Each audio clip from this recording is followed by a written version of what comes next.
Guys, ini adalah wireless mechanical keyboard bajet terbaik yang saya pernah guna sepanjang hidup saya. Bukan nak exaggerate, tapi saya betul-betul maksudkan. Dah 2 video saya ketengahkan keyboard ni. Yang pertama dalam video 3 wireless mechanical keyboard bajet terbaik bawah RM300 Malaysia.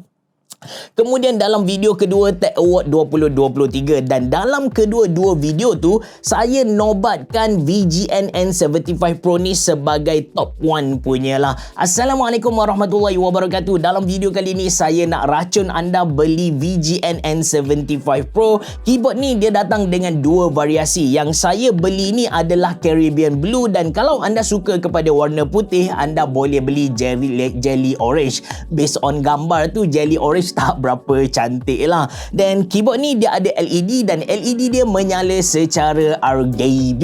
Anda boleh tukar dia punya efek LED secara on the go dengan tekan FN button dan juga delete button yang ada dekat bahagian atas ni, ataupun anda boleh guna software. Ada 17 efek RGB yang anda boleh pilih. Walaupun dia punya RGB ni jenis north facing, dia punya LED berada di belah atas. Kemudian dia punya keycap bukan Legend tu, bukan jenis see-through, but still bagi saya LED yang dia tunjuk kepada kita ni agak terang. So ini interface software yang mana software dia ni anda boleh download secara official dekat mereka punya website. Software ni kan dia datang dalam bahasa Cina. Saya tak pandai berbahasa Cina, but luckily saya pandai baca kanji dalam bahasa Jepun lah. So saya pergi dekat belah kiri atas ni, saya pilih sete, which is setting, dan dekat sini ada genggok, kita tukar ke dalam bahasa English.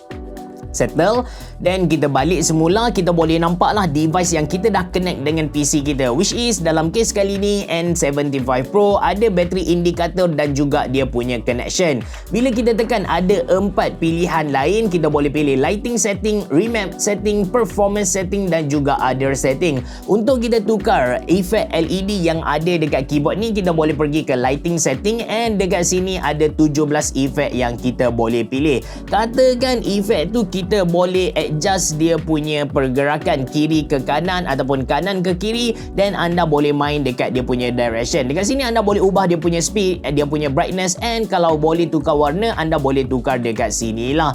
Jadi dekat bahagian remap pula, ini adalah tempat kita nak tukar function mana-mana key. Sebagai contoh, saya tukar key untuk insert ni, saya tukar kepada print screen button, and kalau anda perasan dia punya setting ni masih lagi dalam bahasa Cina. Lepas tu ada performance setting. Untuk performance setting dekat sini kita boleh adjust dia punya polling rate, and ada beberapa setting yang lain. Belah kanan adalah sleep setting untuk panjangkan lagi jangka hayat bateri keyboard ni, and other setting ni adalah untuk check dia punya firmware dan juga untuk restore kepada factory setting. Alright guys, form factor keyboard ni saya memang favor gila. Dia pakai 75%. Kalau anda perasan 75% ni dia akan ada dedicated F1, F2, F3 dan berikutnya. Dan yang paling saya suka adalah dia punya arrow key ni.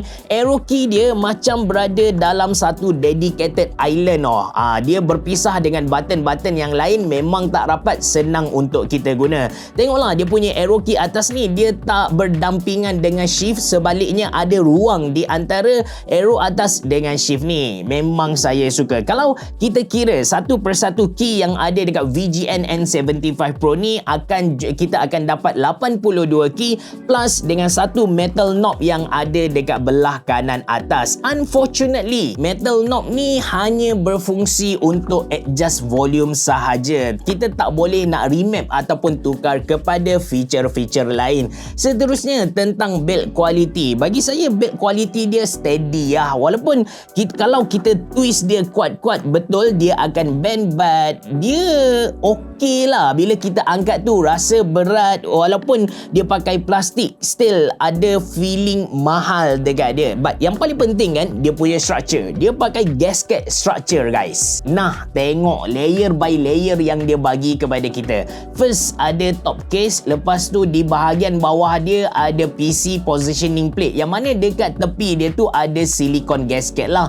Di bawah dia ada poron form, lepas tu ada IXPA pad ataupun switch pad, ada PC PCB, dan di bahagian bawah ada silicone dampener, barulah ada dia punya bottom chassis. That's why walaupun dia punya build quality tu kalau kita pusing tu dia bend, but still bagi saya mantap gila lah.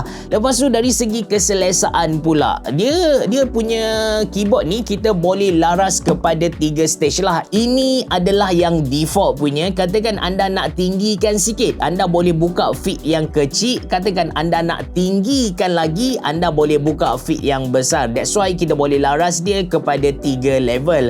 Seterusnya dia punya keycap ni guys, dia pakai dia pakai XDA profile 1 punya. Bagi saya selesa. Lekukan dia ni bila kita guna berada dalam keadaan ergonomik lah. Dan sebut tentang keycap ni, dia pakai double shot PBT. By the way, untuk keyboard ni dia ada 2 version. Anda boleh beli yang N75 biasa yang guna wire, yang tu dia pakai ABS punya keycap. Tapi untuk N75 Pro ni dia pakai double shot PBT keycap. Saya suka dengan font yang dia pilih, jenis kurus-kurus macam tu, kena dengan tema dia. Kemudian anda boleh perhatikan yang dia punya legend ni bukan jenis see-through. Cahaya tak boleh mengalir dekat celah-celah dia. But macam saya bagi tahu kepada anda di awal video tadi, walaupun keyboard ni dia punya LED jenis north facing berada di bahagian atas, lepas tu dia punya legend keycap bukan jenis see-through, but still brightness untuk LED dia agak terang lah. Build quality dia punya keycap ni tak payah cerita, solid gila. Saya tekan kuat-kuat pun memang tak ada apa-apalah. Mungkin saya agak lemah, tapi apa yang saya nak sampaikan kepada anda, dia punya build quality ni memang solid gila. Seterusnya tentang switch, untuk makluman anda, N75 Pro ni dia pakai dia punya custom switch. Ada 2 pilihan yang kita boleh buat. Yang saya pakai ni adalah steam wave. Dia punya profile tu jenis linear, which is dia menghampiri kepada silver switches. Okey, ini typing test N75 Pro guna SteamWave Pro punya switch.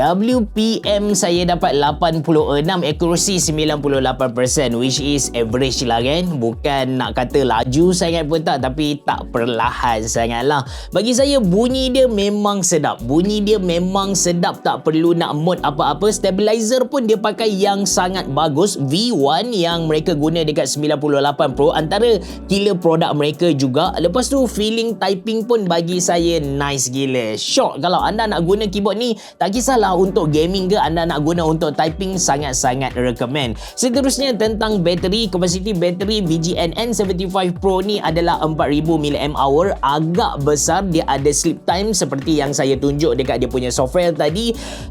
Saya mohon maaf sebab walaupun saya guna keyboard ni lama, dekat 2 bulan gitu, but saya tak ingat nak ambil specific measurement untuk ketahanan bateri dia. By right dia punya bateri akan tahan lama lah, lagi-lagi kalau anda guna Bluetooth. Lepas tu anda turn off dia punya LED. Tapi untuk gamers mungkin anda guna connection wireless 2.4 GHz supaya tak ada delay, plus mungkin juga anda turn on dia punya LED, jadi dia punya jangka hayat bateri tu akan jadi lebih singkat. Untuk makluman anda, keyboard ni anda boleh guna secara wire USB-C, lepas tu anda boleh guna secara wireless 2.4 GHz, lepas tu anda boleh guna secara Bluetooth. Untuk Bluetooth tu anda boleh register 3 device dalam satu masa. Sebagai kesimpulan, adakah saya recommend, macam saya bagi tahu di awal video tadi, saya nak racun anda sebab bagi saya ini adalah mechanical keyboard terbaik bawah RM300 Malaysia. Dia bukan sahaja ada tri-mode connection, anda boleh guna secara wire, wireless dan juga Bluetooth. Lepas tu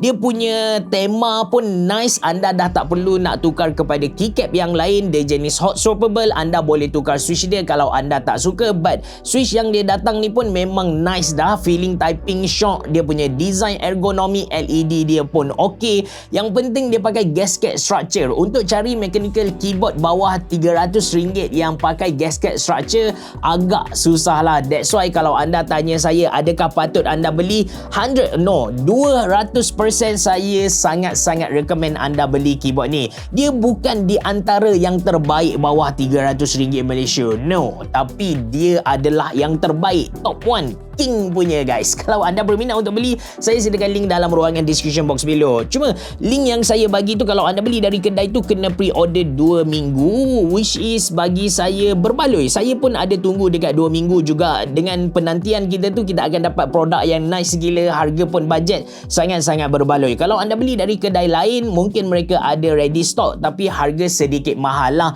Apa-apa pun, terima kasih kerana menonton. Assalamualaikum warahmatullahi wabarakatuh. Berabah, jumpa lagi.